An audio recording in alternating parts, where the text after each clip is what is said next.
तो आज का टॉपिक जो है हमारा क्लास 8th का conservation of plants and animals.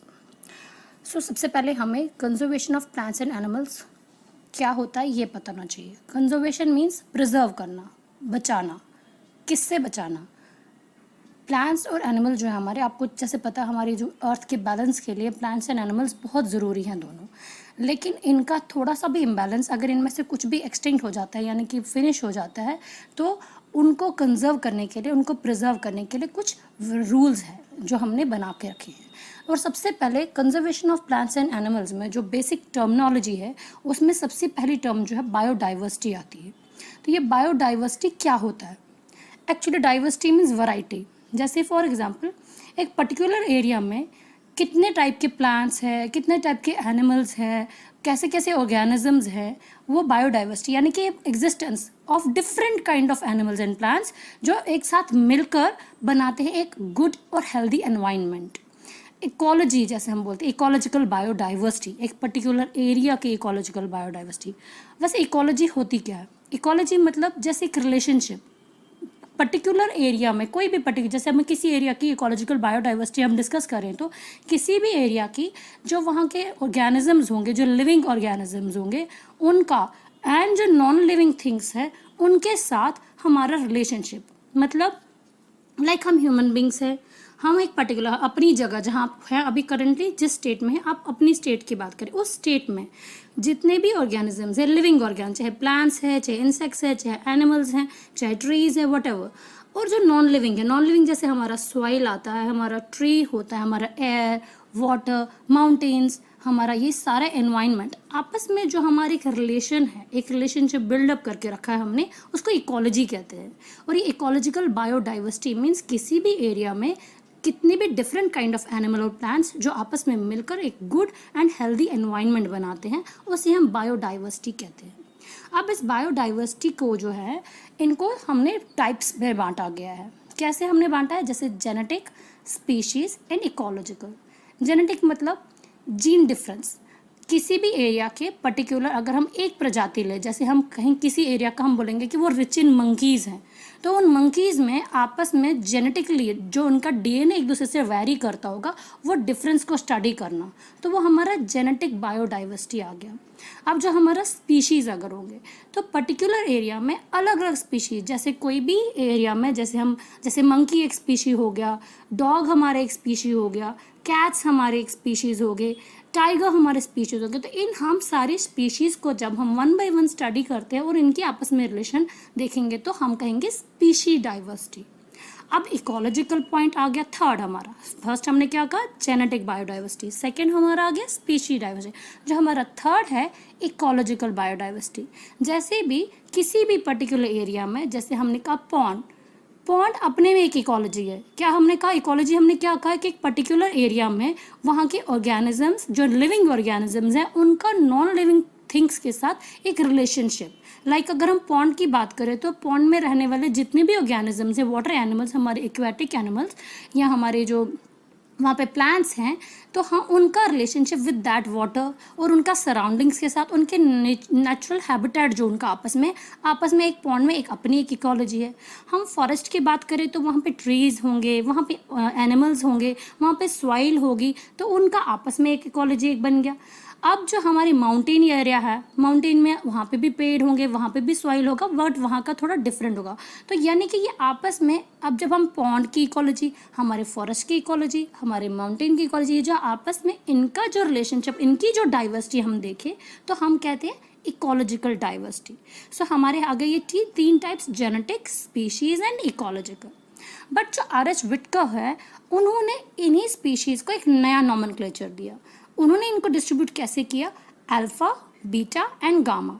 जो अल्फ़ा है उन्होंने वो जेनेटिक, जो जीन डिफरेंस हमने कहा, जेनेटिक बायोडाइवर्सिटी को उन्होंने अल्फ़ा बायोडाइवर्सिटी बोला, और जो हमारा स्पीशीज़ है उसको उन्होंने बीटा बोला, और जो हमारा थर्ड इकोलॉजिकल है उसको उन्होंने गामा बोल दिया। मीन्स हमारे अल्फ़ा में जो है पर्टिकुलर स्पीशी की डाइवर्सिटी की बात हम करते हैं, हमारा बीटा जो है हम 2 या मोर देन 2 स्पीशीज़ की बात करते हैं, और जो हमारा गामा है वहाँ पर्टिकुलरली हम इकोलॉजिकल डाइवर्सिटी की बात करते हैं। अच्छा, अब हम अपनी इंडिया की बात करें, पर्टिकुलरली इस बायोडाइवर्सिटी को समझने के लिए हम इकोलॉजी जो हमारे इंडिया की बात करते हैं। हमारे इंडिया में कुछ पर्टिकुलर हॉटस्पॉट्स हैं जहाँ की बायोडाइवर्सिटी बहुत रिच है, बट वो इको सेंसिटिव है। इको सेंसिटिव यानी कि उसको खतरा भी उतना ही है। खतरा मीन्स लाइक जैसे हम बात करेंगे अपने वेस्टर्न घाट। वेस्टर्न घाट हमारा कौन सा आगे, जैसे कर्नाटका, केरला या लोअर एरिया ऑफ जो महाराष्ट्र है वो हमारा वेस्टर्न घाट। और हमारा नॉर्थ ईस्ट तो आपको पता ही है, हमारे 7 सिस्टर्स, वहाँ की बायोडाइवर्सिटी बहुत रिच है। बायोडाइवर्सिटी मतलब जैसे मैंने कहा कि वहाँ पे आप जैसे देखेंगे ना, अगर आप ट्रैवल करेंगे वन प्लेस टू अनदर, तो हर कुछ टाइम बाद आपको एक different variety of plants, variety of organisms, different type of means आपको एनवायरनमेंट मिलेगा एक जगह से दूसरी जगह। फॉर एग्जाम्पल अगर हम किसी डेजर्ट की बात करें, अच्छे से इसको समझने के लिए हम अगर किसी डिज़र्ट की बात करें, अगर एक पर्टिकुलर डिज़र्ट में जाओगे ना तो वहाँ चारों तरफ रेत ही रेत होगा, यानी कि आपको एक वैरायटी नहीं मिल रही है। चारों तरफ रेत ही रेत होगी, या फिर पर्टिकुलर कुछ कैक्टस के आपको मिल जाएंगे, मतलब कुछ particular fix species of plants, fix species of animals. और ये सॉइल यानी कि हमारा रेतीला सारा, ये आप काफ़ी देर तक अगर आप ट्रैवल करते जाएंगे तो सेम ही चीज़ मिलेगी। बट जब हम ऐसी जगहों पे जो हमारे हॉट स्पॉट्स है बायोलॉजिकल, जो हम कहते हैं बायोडाइवर्सिटी रिच है एरिया है, अगर हम ऐसे एरियाज़ में जाते हैं तो जब आप उसमें ट्रैवल करेंगे, फॉर एग्जाम्पल एक प्लेस से दूसरी जगह जब आप चलेंगे, तो आप देखोगे हर पग पे हर धीरे धीरे आपको different type of plants, different type of organisms, different type of species आपको मिलेंगे। तो दैट मीन्स हम कहेंगे कि ये एरिया जो है वो रिच इन बायोडाइवर्सिटी है। तो इसीलिए हमने कहा जो इंडिया का हमारा वेस्टर्न घाट और नॉर्थ ईस्ट है, ये हमारा बायोडाइवर्सिटी में काफ़ी रिच है, but at the same time ये हमारा इको सेंसिटिव है, यानी कि यहाँ के जो हमारी स्पीशीज़ है या हमारे ऑर्गेनिजम्स है उनको थोड़ा खतरा भी है। अब हमने जैसे कहा ये चैप्टर हमारा है conservation of plants and animals.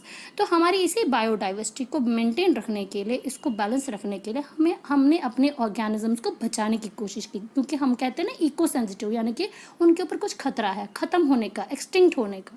तो ये जो पर्टिकुलरली हमें कैसे पता चलता है कि हमारे देश में, जैसे हम अपनी देश की बात करेंगे तो कैसे पता चलता है कि कौन सी स्पीशीज़, चाहे वो प्लांट्स की हो या एनिमल्स की, हमें बचानी है, कैसे पता चलेगा? तो उसके लिए एक रिकॉर्ड बुक है जो बनाई है international union for conservation of nature, जिसको हम कहते हैं IUCN, और ये इस्टेब्लिश हुई है हमारी 5 अक्टूबर 1948 में। तो इन्होंने एक बुक बनाई है जिसको हम रेड डेटा बुक कहते हैं।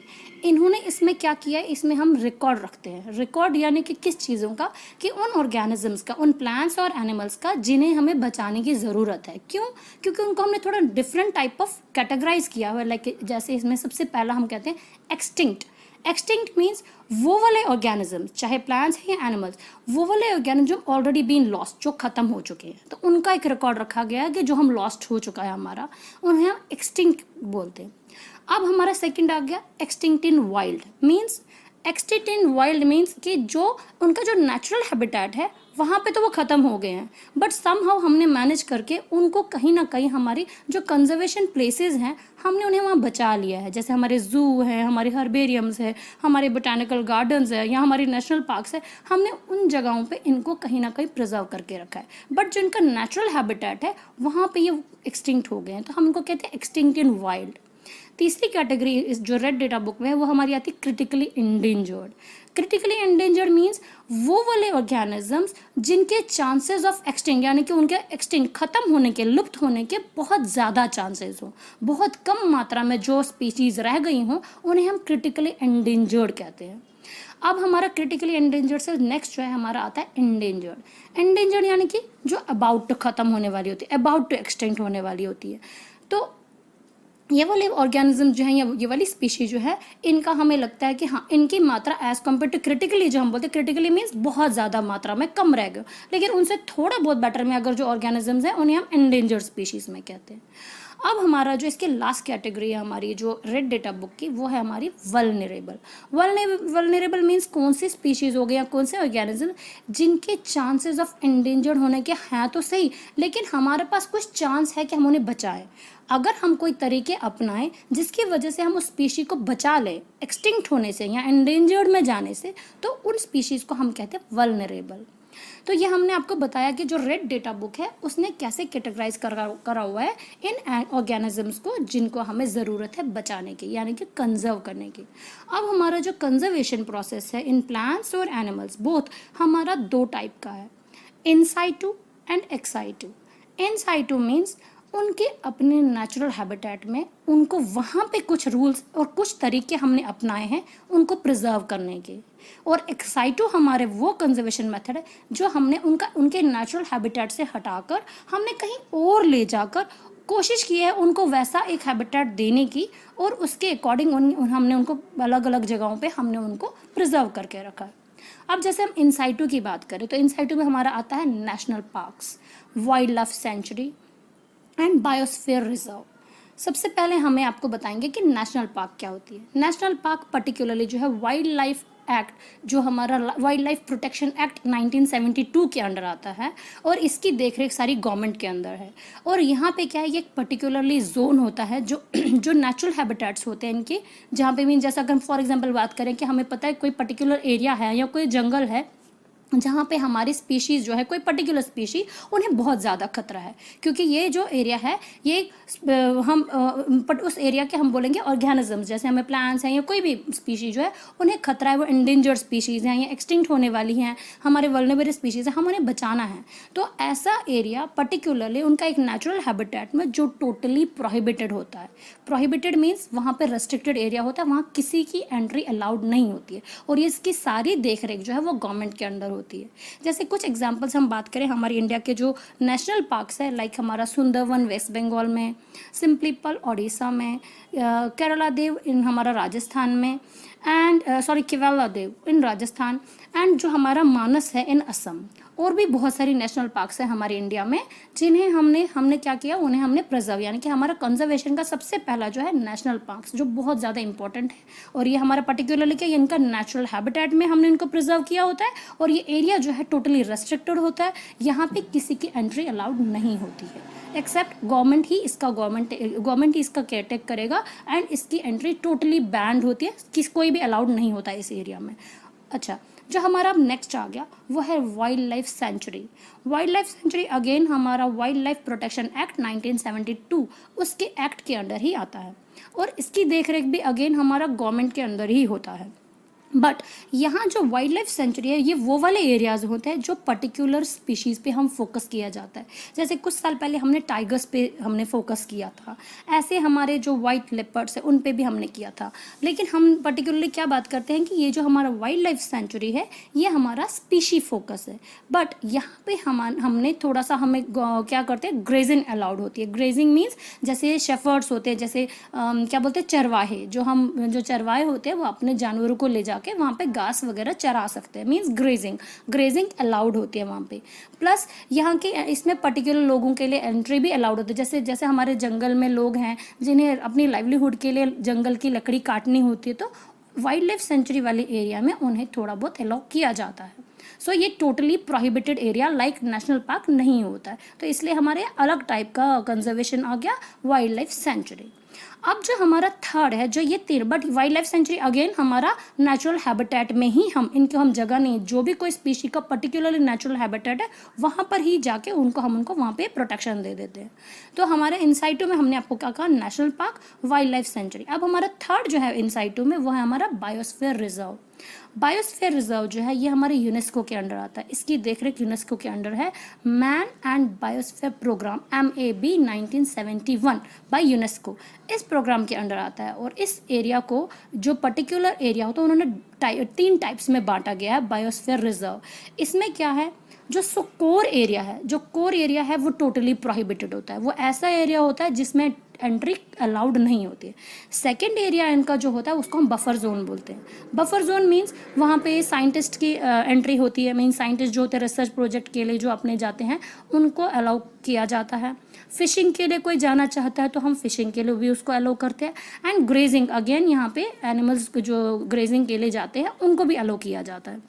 अब जो हमारा इसका थर्ड इन्होंने एक जोन बनाया उसको कहते हैं ट्रांजिशन जोन।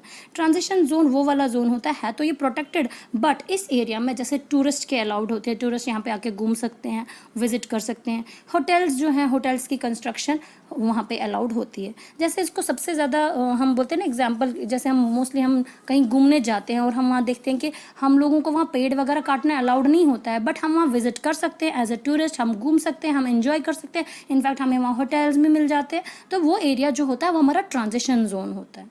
सो हमने क्या कहा, बायोस्फीयर रिजर्व जो है इसको 3 जोन्स में बांटा गया है, core zone, buffer zone and transition zone. Core is totally prohibited for everyone, कोई भी अलाउड नहीं होता है।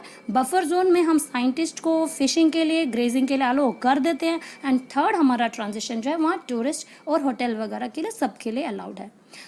बट ये जितने भी हैं हमारे, ये सारे इन साइटू कंजर्वेशन, यानी कि अपने नेचुरल हैबिटेट में जितनी भी स्पीशीज है उनको प्रिजर्व करने के तरीके। अब जो हमारा कंजर्वेशन आ गया एक्साइटू कंजर्वेशन।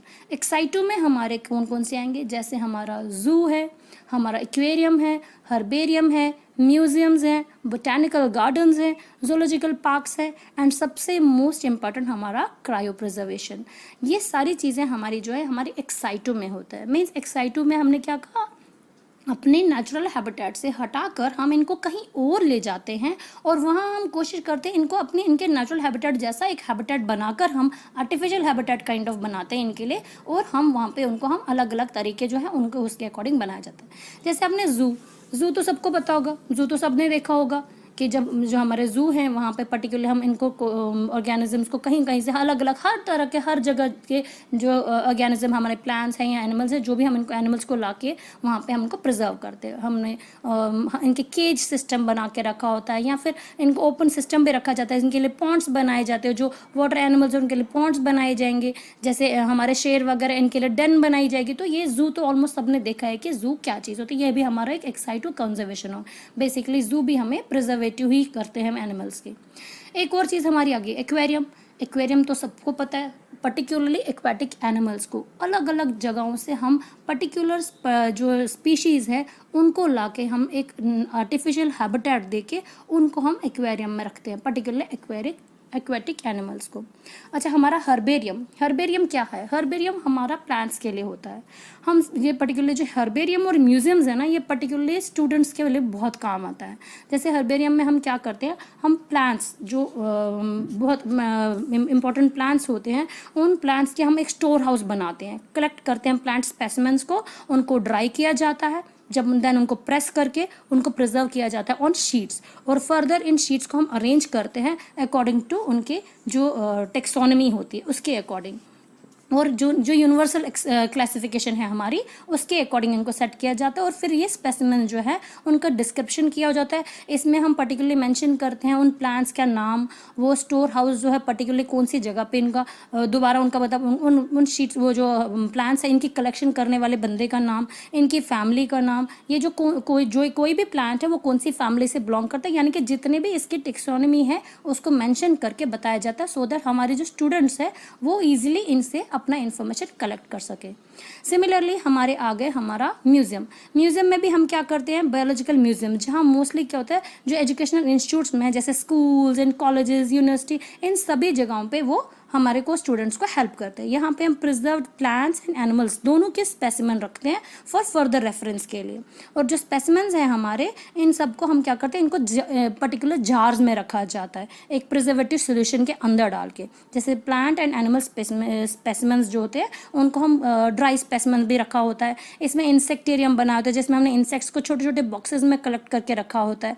उनको वैसे तो मोस्टली तो हम इंसेक्ट्स को जो है उनको पिनअप करके एक पर्टिकुलर बॉक्स में रखा जाता है। और जो हमारे बड़े बड़े लार्ज एनिमल्स हैं या बर्ड्स हैं या मैमल्स हैं जितने भी, वो यूजुअली हमने सारे स्टफ किए होते हैं एक प्रिजर्व मटेरियल में, एक सोल्यूशन होता है उनके अंदर डिप करके पर्टिकुलर जार्स में उनको रखा जाता है और उन्हें एक रैक्स में लगा के एक म्यूजियम बनाया जाता है। और इस स्केलेटन्स भी होते हैं बहुत सारे एनिमल्स के। सो हमने क्या रखा है, इसमें म्यूजियम है हमारा, यह हमारे कंजर्वेशन में आ गया।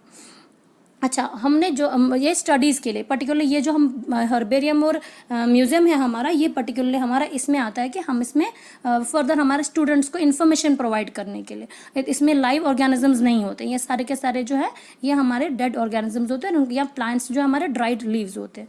तो ये हमने हमारा एक्साइटू में ही आता है जस्ट फर्दर इन्फॉर्मेशन के लिए। अब जो हमारा particularly conservation point of view से हमारे बोटानिकल गार्डन्स आते हैं या जोलॉजिकल पार्क्स और हमारा जू, ये हमारा सबसे ज़्यादा इंपॉर्टेंट इंपॉर्टेंट है, या एक्वेरियम, ये सारे लाइव ऑर्गेनिजम्स होते हैं। हर्बेरियम और म्यूजियम हमने आपको जस्ट इसलिए बताया क्योंकि हर्बेरियम और म्यूजियम में भी ये एक्साइटू में ही आके हमारी स्टडीज़ में हेल्प करते हैं। But particularly conservation point of view से हमारा जू है, हमारा एक्वेरियम है, हमारा बोटानिकल गार्डन्स है, जोलॉजिकल पार्क्स है, एंड हमारा क्रायो प्रिजर्वेशन। क्रायो प्रिजर्वेशन जैसे हमने कहा सबसे इंपॉर्टेंट है फॉर कंजर्वेशन। कंजर्वेशन मीन्स जितने भी हमने आपको कहा प्रिजर्व करने के लिए। क्रायो प्रिजर्वेशन जैसे आपको पता है, क्रायो वर्ड जो है टेम्परेचर के साथ जुड़ा हुआ है, इसलिए क्रायो प्रिजर्वेशन यानी कि बहुत ही लो टेम्परेचर जो होता है हमारा, उस लो टेम्परेचर में हम इनका डीएनए प्रिजर्व करते हैं। जैसे फॉर एग्जांपल हमारा सीड बैंक जो सबको पता है, जैसे नॉर्वे एंड अटलांटा में हमारा सीड बैंक है, जो हमारे एक्सटिंक्ट सीड है, कोई भी टाइप का कोई भी इंपॉर्टेंट सीड अगर आपको चाहिए होगा तो आपको उसका जीन जो है, आपको उसको डीएनए जो है नॉर्वे एंड अटलांटा में आपको वहाँ पे सीड बैंक है वहाँ रखा जाता है। और वहाँ कैसे रखा जाता है, इनकी जो जेनेटिक इन्फॉर्मेशन है, जो जीन सीक्वेंसेस है, उनको हम माइनस टेम्परेचर में, बहुत ही माइनस लो टेम्परेचर में रखा जाता है और उनको प्रिजर्व किया जाता है, और जिसको हम कहते हैं क्रायो प्रिजर्वेशन। सो ये हमारा सारा हमने आपको क्या बताया, conservation of plants and animals. Thanks.